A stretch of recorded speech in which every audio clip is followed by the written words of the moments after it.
Hello everyone, hope all of you are safe and healthy. Welcome to IAS Baba's Rapid Revision Series for Prelims 2021. This is session 55 and day 75. And the topics we have is Science and Tech, basically biology. Friends, with the intent of building the builders of nation, IAS Baba is coming up with a foundation course for 2022. And this is an integrated program inclusive of prelims, mains and interview training.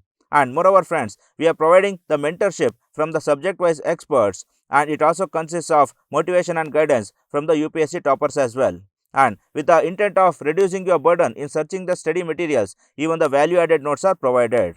And then the program also consists of prelims and mains test series. And friends, the program is going to start on August 16th, and students can make the best use of it. Now, coming to the topics we are going to discuss, first one is the memory cells, then the GM soya bean, then Avicennia marina and the Hypnea indica, the two species that were discovered, then chemotaxis, then the three-parent baby, then induced pluripotent stem cells, that is the Shinya Yamanaka and Kazutoshi Takahashi's researches, then bioremediation, then African swine fever, then erythroblastosis fetalis, then zebrafish and glowing mushrooms. Coming to the first one, friends, the memory cells. Why was it in news? Because according to a study by scientists at the ICMR or the Indian Council of Medical Research, antibodies produced in response to Covaxin were reduced when tested against Delta variant, but continued to be high enough to remain protective. So the body which was vaccinated with the Covaxin, when that was exposed to the Delta variant coronavirus, the number of antibodies were reduced. But however, the number was enough to protect the body from the coronavirus. Yes friends, why the number was reduced, but however, why it remained protective, we will see with the help of immune response. Friends, when infected by a virus, non-specific immune response in the form of macrophages, neutrophils and others will tend to prevent the virus from causing symptoms. So this is the first line of defense in every body, that is the macrophages and neutrophils. Friends, these are basically the white blood cells. Then soon after, the body makes antibodies specific to the virus called the immunoglobulins. And friends, we have discussed about immunoglobulins in the last class, and this specific type of immune system is the adaptive response. So here the immune system is adapting to the specific antigen or the virus. Then in addition to that, cellular immunity kicks in when body makes T cells that destroy cells that have been infected by the virus. So it not only destroys the virus, the body also destroys those cells which are already infected. So that is done by the T cells. So T cells are other kinds of lymphocytes. So these lymphocytes, they are present in both lymph as well as blood. Friends, we will discuss all these things in detail in the next slide. Then the combination of adaptive response and cellular immunity may prevent the progression to severe diseases.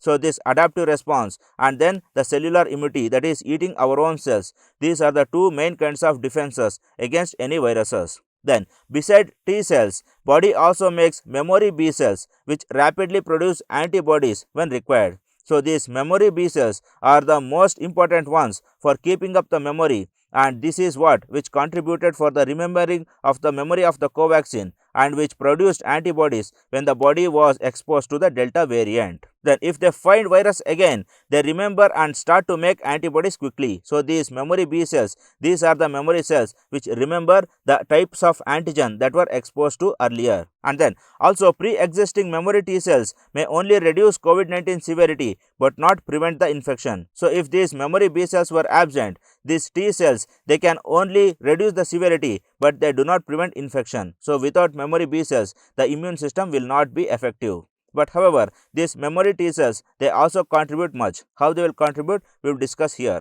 Friends, the cross-reactive memory T cells on activation would help in development of killer T cells that would kill the virus-infected cells. Yes, these cross-reactive memory T cells means these memory T cells, friends, they were produced specifically to some viruses, but they can also kill other virus-infected cells. So those cells which were infected by other viruses which it was not previously exposed to. Then cross-reactivity refers to a situation in which an antibody reacts to a substance other than its corresponding antigen. So friends, these memory T cells, they can also produce some antibodies, and they will produce antibodies which are not specific to those antigens to which they were exposed. So in this case, they were not exposed to the Delta variant, You agree with me? But however, they can also produce some antibodies and they can kill those Delta variant coronavirus. And also, they can also kill those infected cells which are infected by the Delta variant coronavirus. So, this is how the T cells will work. And that was how the B cells worked. Friends, then why do antibodies reduce over time? So, antibodies are proteins and like any other protein will be naturally broken down and removed from the body within a few months. Yes friends, just like any other protein, antibodies will disintegrate if they are not having any work inside the body. Then, once the infection or vaccine has been completely removed, these memory B cells no longer replenish the plasma cell population, which then declines. So, these memory B cells, they also stop working efficiently once the infection has been gone. So, friends, here we will discuss how this immune system works. For example, friends, the first one is the monocyte. So, this is the basic kind of white blood cell. And this you will differentiate into several types of cells like eosinophils, then neutrophils, then basophils. Friends, eosinophils, this will eat the bacteria if they are infecting the body. Then neutrophils, this will cause inflammation or the paining sensation whenever a body is infected by virus or whenever a body is injured. So, this is a pain indicating white blood cell. Then basophils, this will also eat bacteria and they also help the eosinophils to eat those bacteria. And then we have lymphocytes, friends. We see lymphocytes, they are having large nucleuses. Friends, these lymphocytes, they are present in both blood as well as the lymph. Friends, we know that a lymph node and a lymph system is a separate system in our human body, and these lymphocytes can be discussed as both leukocytes as well as lymphocytes, that is present in both leukos as well as lymphos. Then come to the system. Monocytes, they differentiate into macrophages. Yes friends, these are macrophages. These monocytes, they can differentiate into these macrophages and they can cause the first line of defense. We have spoke on neutrophils and eosinophils in the very first line of this topic.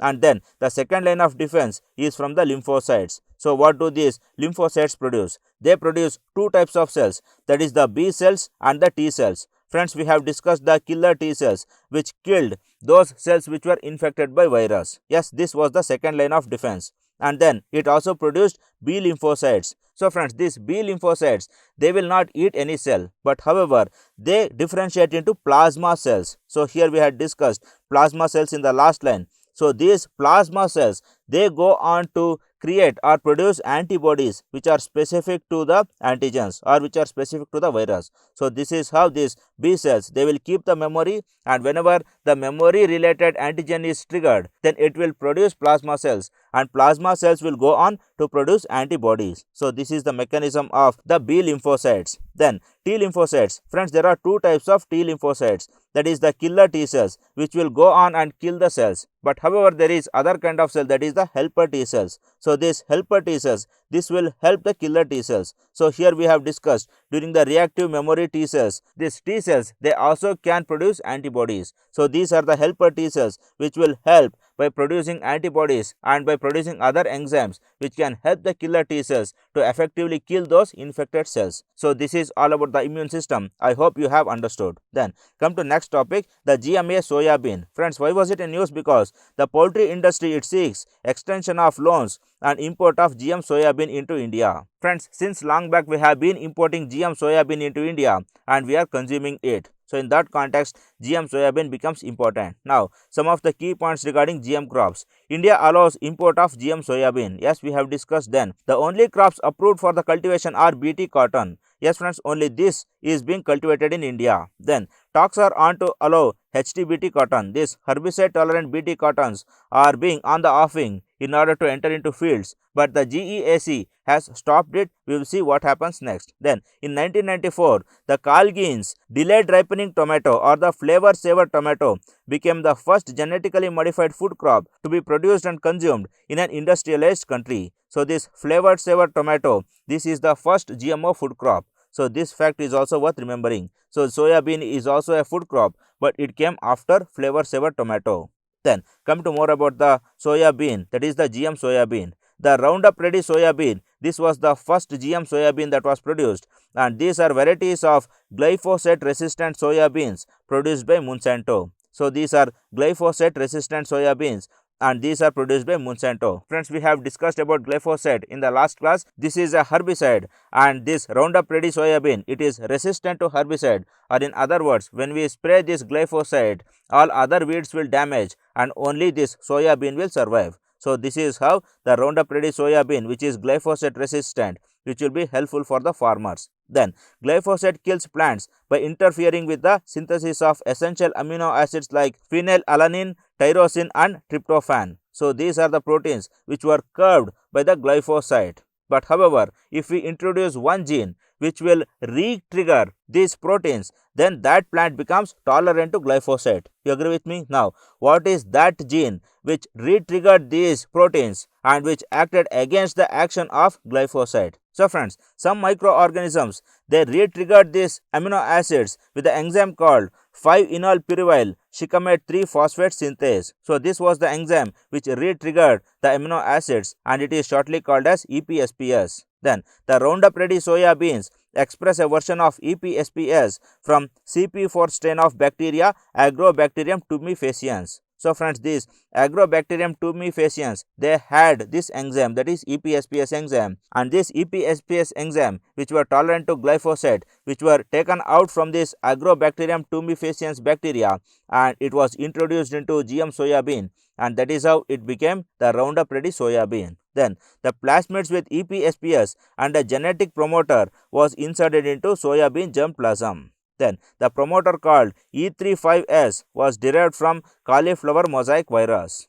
Then the Monsanto also developed glyphosate resistant soybean that also expresses Cryvin AC protein from Bacillus thuringiensis. So friends, ultimately what are the genes that are present in this GM soybean? That is one gene, that is EPSPS producing gene from this Agrobacterium tumefaciens is taken up. So this EPSPS come from Agrobacterium tumefaciens, and then this E35S or the promoter of EPSPS, it comes from the cauliflower mosaic virus. So from the cauliflower mosaic virus, this E35S comes, and then the Cryvin AC gene, it comes from Bacillus thuringiensis bacteria. So these three genes, they make up the GM soybean. So friends, why this Cryvin AC gene? This is basically for the bollworm and being resistant for the bollworm. We know in the BT cotton, the Cryvin AC gene is the most important one, and this Cryvin AC gene is against the bollworms. So this is all about the GM soybean. Then come to next one, the Avicennia marina and Hypnea indica. Friends, first one, Avicennia marina.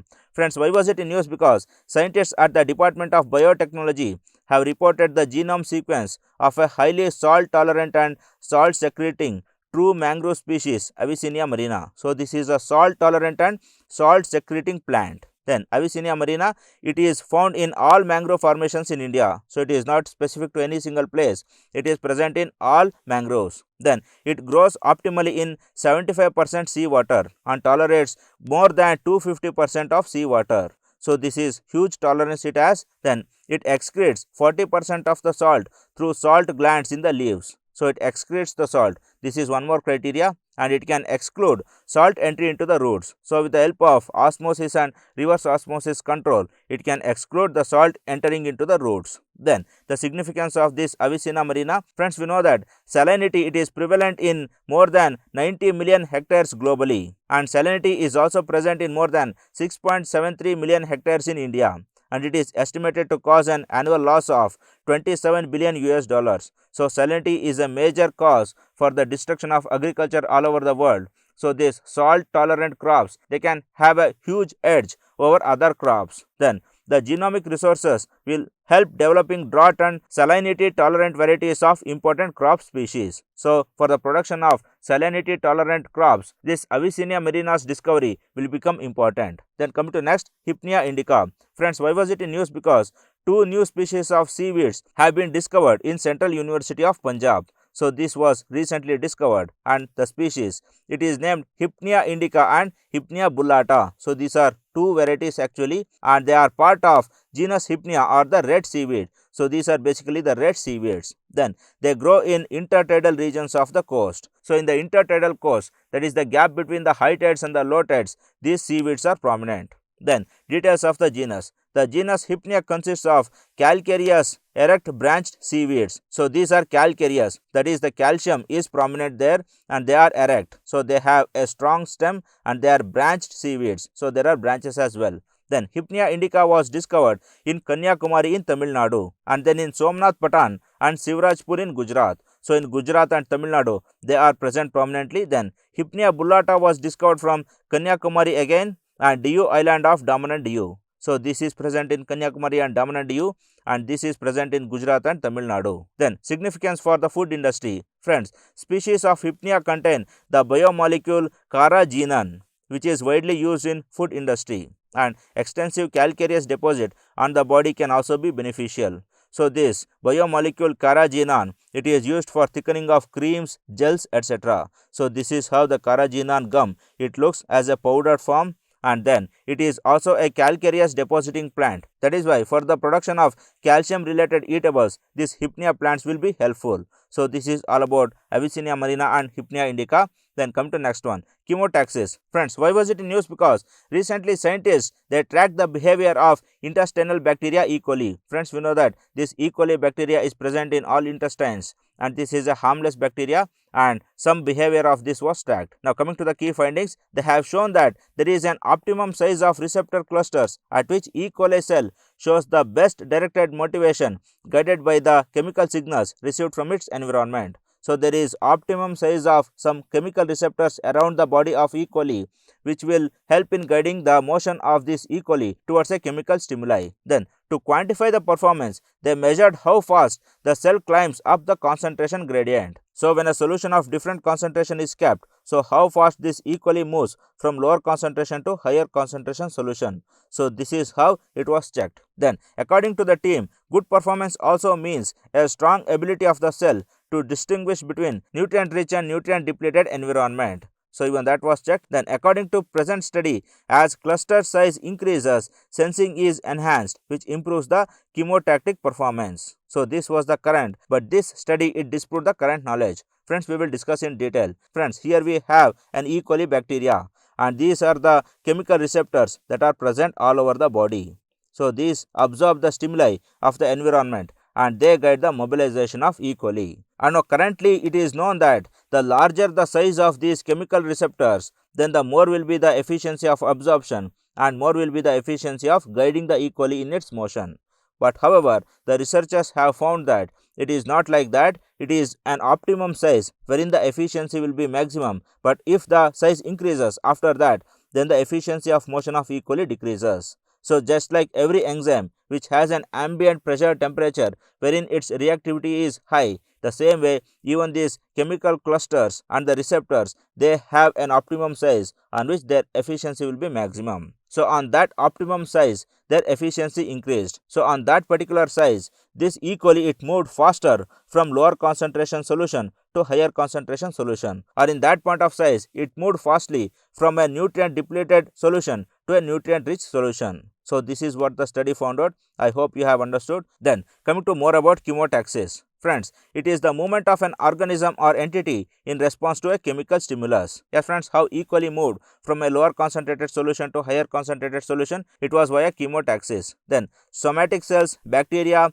and other single cell or multicellular organisms direct their movements according to certain chemicals in their environment. Yes, almost all the microorganisms, they are guided via these chemical stimuli. Then this is important for bacteria to find food by swimming towards the highest concentration of food molecules or flee from the poisons. That is, if there is phenol, then it will flee away from that. So this is how the chemical receptors, they guide the microorganisms. Then white blood cells that are needed for healing injuries find the site of injury or inflammation via this chemotaxis. So these white blood cells, they also rely on chemotaxis to find the place of injury. Then butterflies also track flowers and male insects and reach their targets by using chemotaxis. Then movement of sperm towards egg during fertilization is also a chemotaxis. So these are the various functions of chemotaxis. By understanding the chemotaxis of E. coli, we can improve the fertilization rate and the rate at which honey can be produced by the honeybees, and then the rate at which the crops can be fertilized via these butterflies, etc. So there are very much uses, so that is why it is helpful. Then come to the next topic, the three parent babies. Friends, why was it in news? Because Greece also entered the group of countries which produce three parent babies. So friends, starting with the UK, many other countries they have started producing three parent babies. Now recently Greece has also entered. So friends, what is this three parent baby? Basically, crudely it is that one set of gene is taken from father, then the second set of gene is taken from mother. However, the third set of gene, that is the mitochondrial DNA, it is taken up from a third mother. So this is how the three parent babies are made. So in that context, we have to discuss what is a mitochondrial disorders. Friends, mitochondria are found in every cell of human body except the red blood cells. So in red blood cells, the mitochondria are absent, but in all other cells, the mitochondria are present. We know that, and then they convert the energy of food molecules into ATP that powers most cell functions. Yes friends, these are the producers of ATP, the adenosine triphosphate, even that we have studied in the basic classes. Then a group of mitochondrial diseases renders them dysfunctional. So if there is any disease to the mitochondria, then the cells will dysfunction as they cannot produce the food, and these might be genetic disorders as well. So if there is any disorder in the mitochondrial DNA, then also the cell will dysfunction. Friends, we know that no other cellular organelles will carry their own DNA, but only the mitochondria will carry. So other than nucleus, only mitochondria will be having a DNA. Then also in Leigh syndrome, the mother acts as a carrier and she passes the disease to the offspring. So here the mother will not be having a diseased mitochondrial DNA, but she will carry this gene and she will pass it on to the offspring. So even though the mother is not having this disorder, but the offspring will get. So in all these cases, the three parent babies will become important. Now coming to the three parent baby, how it works. The mitochondrial gene therapy involves the transplantation of a healthy DNA in human eggs from a woman with mitochondrial disease into the eggs of women donors who don't have that disease. And then there are two methods of this mitochondrial gene therapy. They are first involving the early stage of embryo and second manipulating the egg before it is fertilized. So both before and after fertilization, this mitochondrial gene therapy can be carried out. So here we will see how it is carried out. Friends, in this figure, this is the ovum of an egg which is having mitochondrial disorder. So here we can see the mitochondria which are being diseased, and this is being fertilized by a sperm, and the egg is produced. You agree with me? And this is the egg, the zygote that is produced, and then other egg is produced by other sperm or maybe by the same sperm. So in that context, here we will be having a healthy zygote which is having both a nucleus and a healthy mitochondria. Then this will also be maturing at the same time, and this will also mature. But at this point of time, this nucleus of the diseased mitochondrial zygote will be removed, and that will be added into the healthy zygote which is having healthy mitochondria. So after that, both the nucleus will be healthy and mitochondria will also be healthy, and this will be allowed to mature and go on to become a baby. But however, even before fertilization we can do that. But friends, the difference is that here we are spoiling a zygote itself. So even this zygote would have gone on to become a baby, but however we are killing this. But however, in the ovum, that is before fertilization, we are taking a ovum which could have been died out because of menstruation. So this is one advantage of pre-fertilization mitochondrial gene therapy, that is we are not killing a zygote, but we are killing an ovum which would have automatically destroyed if it was not fertilized. So this is all about the three parent babies. Then come to next. Induced pluripotent stem cells. Friends, why was it in news? Because a magazine carried an editorial which said that these induced pluripotent stem cells, they hold a great promise for the regenerative medicine. That is, regenerative medicine means regenerating heart cells, lung cells, then liver cells and others. So in that context it becomes important. Then what are the stem cells? Basically, these stem cells are special human cells that have capability to develop into wide ranging types of cells in the human body, that is from muscle cells to brain cells and bone cells, then blood cells, etc. So these are the stem cells, or the basic cells which can go on to differentiate into any kind of tissue. Yes, we know that. Then induced pluripotent stem cells. So these cells are not found in the human body but made in the laboratory from the cells of the body. Then induced pluripotent stem cells have the properties similar to those of embryonic stem cells. So we will see what are those embryonic and non-embryonic stem cells in the next slide. Then human induced pluripotent stem cells were generated in 2007 by Shinya Yamanaka and Kazutoshi Takahashi. So they got Nobel Prize for this invention, and now we will discuss how it was being produced and how it will be helpful. Friends, Takahashi and Yamanaka initially reprogrammed the adult mouse skin fibroblast. So they took up a skin cell and they induced pluripotency into them and they made it as embryonic stem cell. Then these fibroblasts were added with 24 selected genes called transcription factors that maintain pluripotency and self-renewal ability characteristic of these embryonic stem cells. So 24 genes were added to it.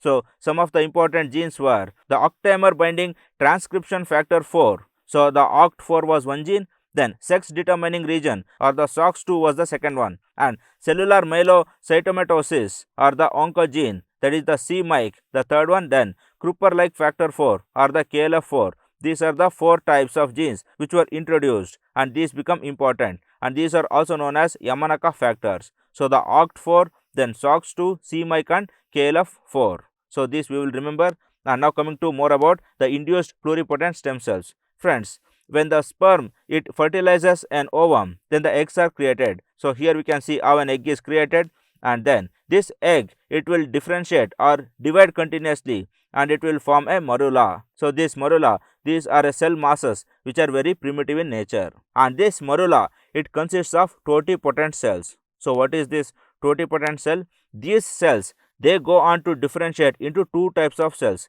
that is the embryonic cells and the non-embryonic cells. So these embryonic cells they go on to become babies, but these non-embryonic cells they go on to become the blastocysts or the blastomere. So these blastocysts, these are the cells which are acting as a placental membrane around this embryo. So this will only provide a protective cover, and after that it will be sacked and only the baby will be removed out.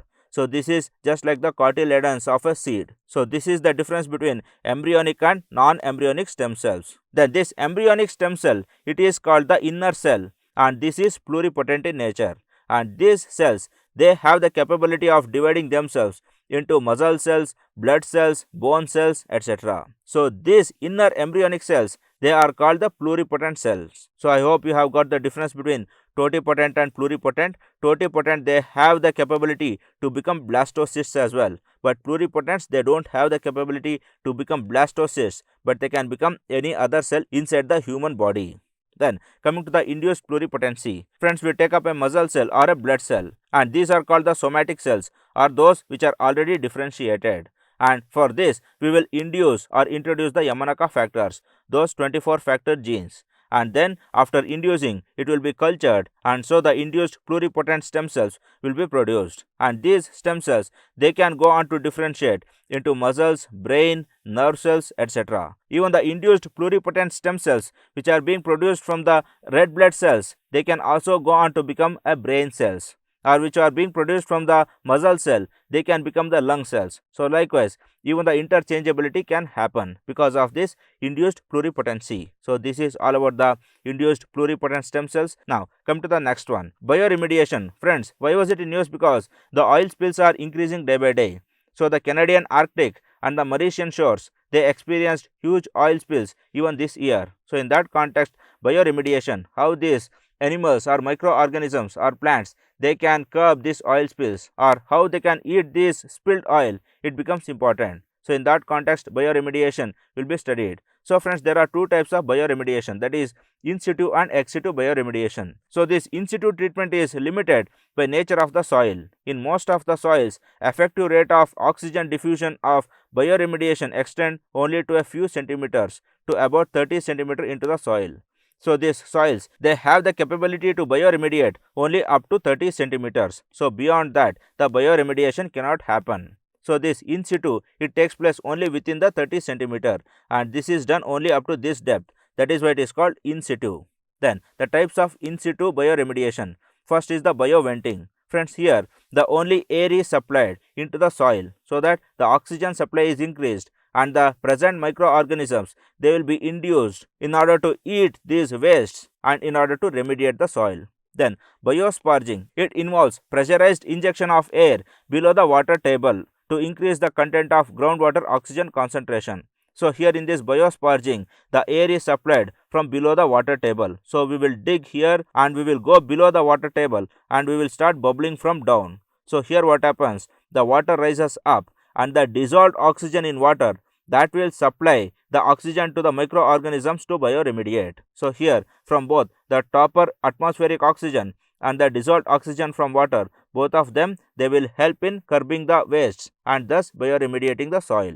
Then bioaugmentation, it involves continuous addition of microorganisms into the contaminated site. So here we are not only providing the oxygen, we are also providing the microorganisms. If the microorganisms are less, we will go and add up some bacteria, we will add up some yeast, fungi, so likewise. Now come to next, the ex situ bioremediation. In this technique, the excavation or removal or transportation of the contaminated soil takes place. So friends, we know that the soil has the capacity to bioremediate only up to 30 centimeters. But here we will dig the soil below 30 centimeters and we will spread this soil in the surface. So now it becomes ex situ, that is not at this place. So this is the ex situ bioremediation technique. So what are the types? Land farming. It is a simple technique in which contaminated soil is excavated and then spread over an already prepared bed and at regular intervals tilled until the pollutants are degraded. So we have to dig it, we have to spread it over a plain area and we have to till it regularly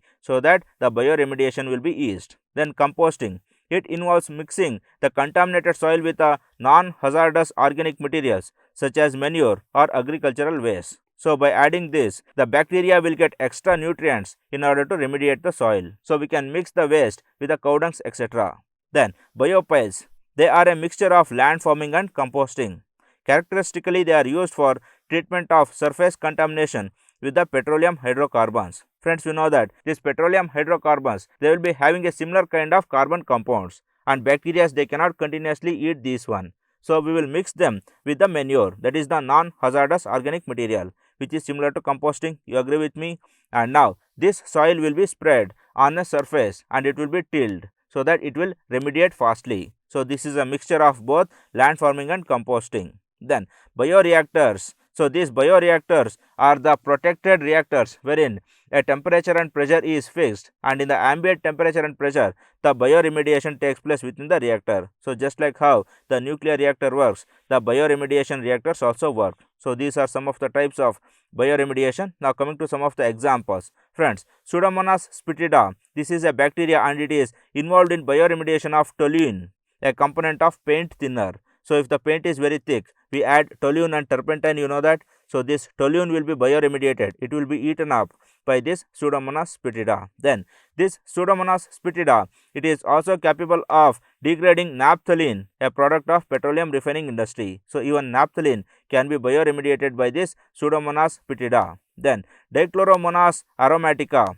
So this bacteria can oxidize aromatics including benzoate, chlorobenzoate and toluene. So all these compounds can be bioremediated. Then it is the only organism that is able to oxidize benzene anaerobically. So this has to be remembered. So which bacteria can oxidize this benzene anaerobically? That is only Dichloromonas aromatica. Then nitrifiers and denitrifiers. So these are basically involved in nitrate and ammonia kind of wastes. So during nitrification, ammonium is oxidized to nitrite by organisms like Nitrosomonas europaea. So this Nitrosomonas europaea is a nitrifying bacteria. Then the nitrate is further oxidized to nitrate by microbes like Nitrobacter hamburgensis. Yes friends, here two bacteria are involved, that is the Nitrosomonas europaea and then the Nitrobacter hamburgensis. So these two bacteria, they convert ammonia to nitrate, and friends, we know that nitrate is similar to urea, which is a fertilizer. Then Deinococcus radiodurans, it is a genetically engineered bacteria to degrade ionic mercury and toluene in radioactive mixed waste environment. So this is a bioremediating bacteria which works in a radioactive environment. So a very extraordinary one, and its name is Deinococcus radiodurans. So the name itself suggests that it is capable of remediating the radioactive environment as well. Then Methylibium petroleifilum, it is capable of methyl tert butyl ether bioremediation. So this Methylibium petroleifilum, it will remediate the methyl tert butyl ether. So this is an ether or an organic compound which is associated with the petrochemical industry. Then Alconivorax borcumensis had been used in cleaning the oil from deepwater horizon oil spill in Gulf of Mexico. So this Gulf of Mexico's famous oil spill incident, this was remediated by Alconivorax burcumensis. So this was the bacteria which was used for remediating of such incident. So that is why this was important. So friends, all these bacteria will be remembered, and you can watch the video 3 to 4 times for better remembering of these bacteria. Now come to the next one, the African swine fever. Friends, why was it in news? Because pigs in Mon, Kaifer and Fake districts of Nagaland were affected by this African swine fever recently. So in that context it becomes important. Now more about African swine fever. It is a highly contagious hemorrhagic viral disease of domestic and wild pigs. So this is a hemorrhagic viral fever. So this hemorrhagic means it is a fever with a severe headache. We know that hemorrhagic headache means something hemorrhage or the blood clot is happening in the brain, and that causes severe pain. Due to that pain, the fever comes, and due to that the death occurs. This is how the hemorrhagic fever comes. Then it is caused by a large double-strand DNA virus of Asfiveridae family, and which also infects ticks of genus Ornithodoros. So friends, this is a DNA virus, or this swine fever is caused by the virus which is having DNA, not RNA like most of the virus. Yes friends, and this virus belongs to Asfiveridae family, and then it belongs to genus Ornithodoros. So this is the taxonomy of this virus. And friends, this African swine fever is a disease listed in the World Organization of Animal Health's Terrestrial Animal Health Code and must be reported to it. So this World Organization for Animal Health, this is an organization, and in this a code is present. It is called the Terrestrial Animal Health Code, and whenever there is an outbreak of this disease, then we will have to inform the World Organization for Animal Health, and we have to register in this health code. Then the virus causes an hemorrhagic fever with high mortality rates in domestic pigs. Some isolates can cause death of animals as quickly as week after infection. So within weeks the death can occur. So this is all about the African swine fever, and you will do some research on World Organization for Animal Health and also the Terrestrial Animal Health Code. Then come to more about this swine flu. The classification. Friends, influenza A is common in pigs and influenza C are being rare in pigs. So this influenza A, it is the one which affects the pigs most often, and this influenza C is rarely affecting the pigs. Then influenza B virus has not been reported in pigs at all. So this ACB will be the order in which the infection to pigs occur. Then influenza B virus is known only to infect humans and seals. So this swine flu which is caused by influenza B virus, it affects human beings. So this has to be noted. Then the strains of viruses found in pigs and humans are largely distinct. And why this is? Because of the transfer of genes among the strains causing swine, avian and human species boundaries. So friends, there are several species of this influenza virus which will infect the swine, the pigs, the avian, the birds and the humans, and those viruses they exchange the strains from one another. So that is why the strains of this influenza virus will be changing. Now coming to influenza C, the influenza viruses infect both humans and pigs but do not infect birds. So this influenza C virus, they infect humans and pigs but they do not infect the birds. So how is this different from influenza B? You will revise here itself. Then because of its limited host range and lack of genetic diversity in influenza C, it does not cause pandemic in human beings. So it infects human beings but it does not cause pandemic. Now coming to influenza A, which is prominent in pig, the swine influenza is caused by influenza A and the subtypes are H1N1, H1N2, H2N3, H3N1 and H3N2. So friends, these H and N, these are several infecting proteins that are present in the DNA of this virus. And then in pigs, 4 influenza A virus subtypes, that is H1N1, H1N2, then H3N2 and H7N9 are the most common strains worldwide. So these are the subtypes which haunt the pigs. Then H3N2 virus, which was isolated in US swine and turkey stocks, were triple reassortants containing genes from human, swine and avian lineages. So friends, this H3N2 is most dangerous one, and it has the genes from almost all the types of varieties of virus which are infecting human, birds as well as the pigs. So this HA, NA and PBN1, these are the kinds of viruses which were infecting human beings, but they are also part of this H3N2 family. And then NS, NP and M, these infect the swine or the pigs. So even these are also present in this H3N2. And then PB2 and PA, these infect the birds, and even these are present in H3N2. Or in other words, what does it mean, friends? So there are H3N2 HA virus, there are H3N2 NA virus, there are H3N2 PB1 virus. Then there are also H3N2 NS virus, there are H3N2 NP virus, there are H3N2 M virus.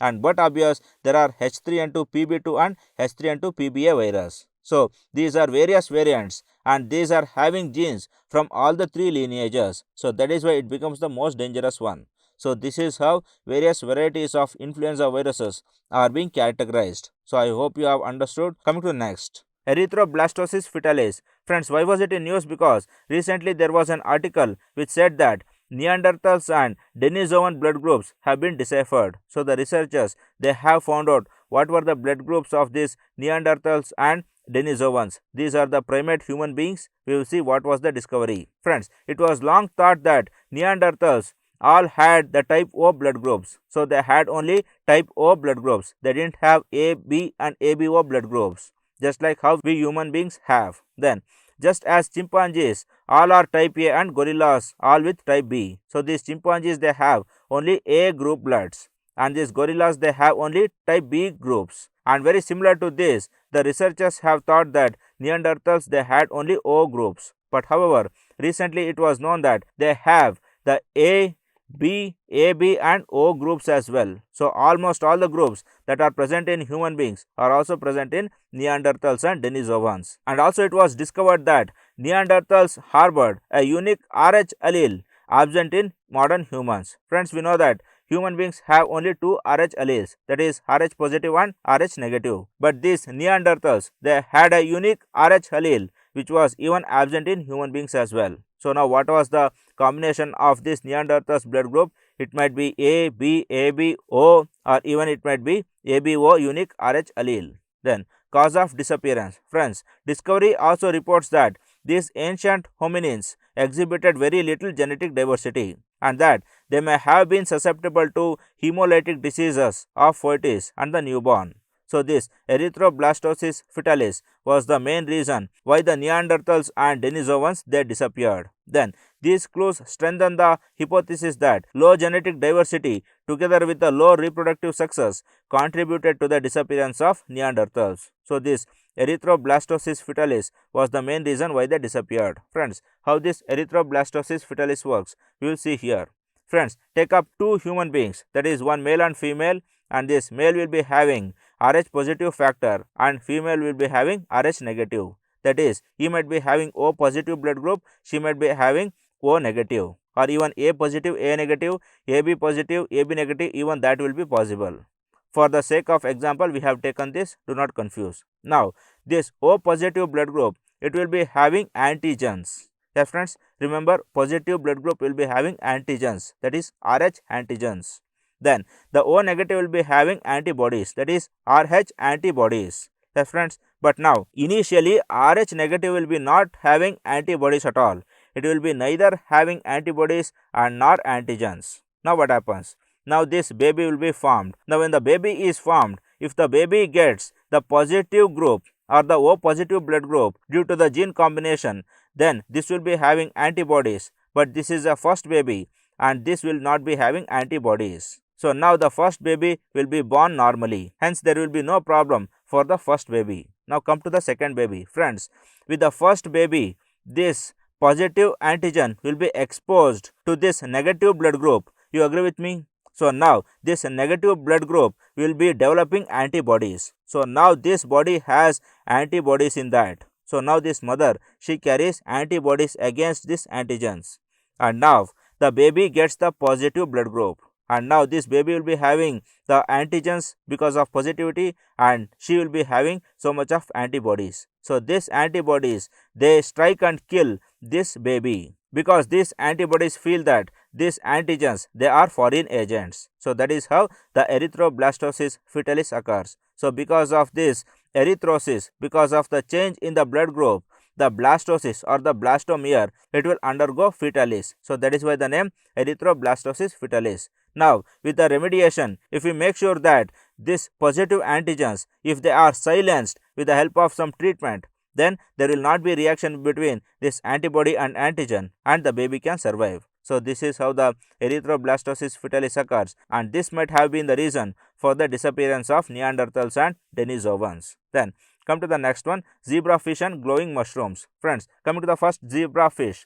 Why was it in use? Because Indian scientists have used the zebrafish model and identified its genes that can promote heart regeneration. So using the zebrafish model, we can regenerate heart muscles. It is a small 2 to 3 centimeter long freshwater fish found in the tropical and subtropical regions. So it is present in the tropical and subtropical regions, and it is just 2 to 3 centimeters. So this is how the zebrafish will occur. You can see this. Then the fish is native to Indo-Gangetic plains, where they are mostly found in the paddy fields and even in stagnant water and streams. So it is basically native to Indo-Gangetic plains. So even this is worth remembering. Then ability to heal their heart.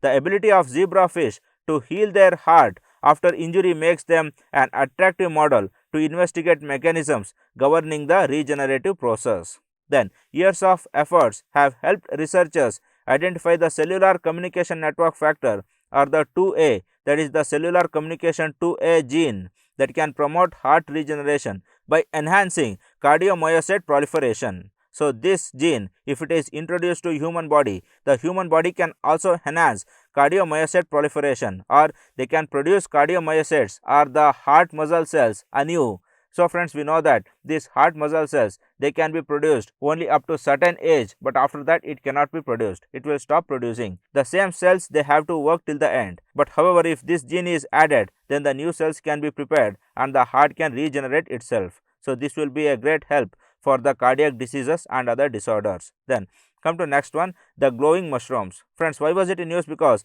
a mushroom documentation project in the forest of northeast India has discovered a bioluminescent or light emitting variety of mushroom. So here we can see how this mushroom is emitting the light. So this was discovered in northeast India.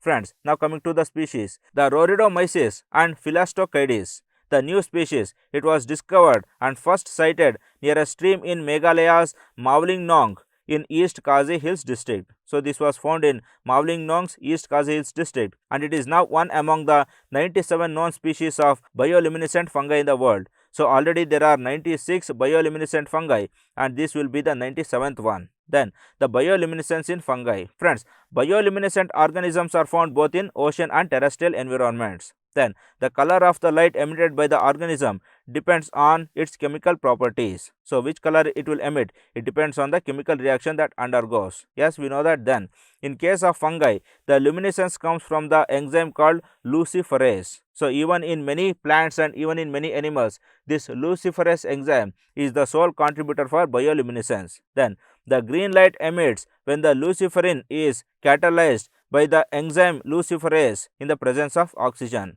So for the green light which was emitted by this Rhoridomyces Phyllostocades mushroom, it is due to the luciferin, that is a biomolecule that is present within them. So we can say that if this luciferin is present, then the green light will be emitted. And this luciferin, if it is oxidized by the luciferase enzyme, then the green light will be emitted. So this is how the bioluminescence occurs in this mushroom, that is Rhoridomyces Phyllostocades. Friends, the names will be remembered only if you speak them again and again. If you don't speak, if you read in your brain, you will never make an attempt to remember those names. So speak louder, and then you will also remember better. Now, coming to the last part, friends, the very essence of biology or biotechnology is that whatever we see in the nature, the same thing we will apply to the human lives, and we try to improve our lives.